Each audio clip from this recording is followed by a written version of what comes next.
তাদের কলের কিছুটা ডিস্টার্ব হয়েছে, তার জন্য মিস্ত্রি এসে কাজ করবে, 3 তলার উপর থেকে নামবে। আমার তো সেটাই ভয় লাগছে, এই যে নামছে, দেখে শুনে নামবে বাবা, আমার তো নিজেরই ভয় লাগছে।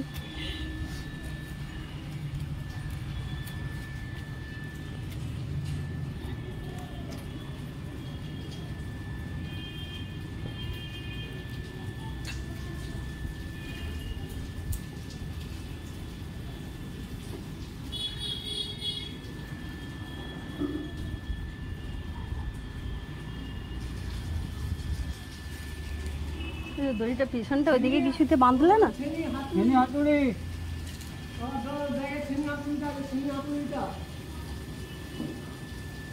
ওই খুঁটটা কিছুর সাথে বাঁধনি, দরকার নেই বাবা। তোমার গায়ে এত জোর আছে? হ্যাঁ, ও নেমেছে আর ও শুধু পায়ে করে চিপে রেখেছে। এই যে দড়িটা, দড়ির খুঁট শুধুই রাখা আছে আর ও শুধু পায়ে করে চিপে রেখেছে। আমার তো নিজেরই টেনশন হচ্ছে। ওরা ওইভাবেই কাজ করে, অভ্যস্ত রয়েছে, আমার তো ভয় লাগছে। এইটা তো বেঁধেই দিতে পারতো গো।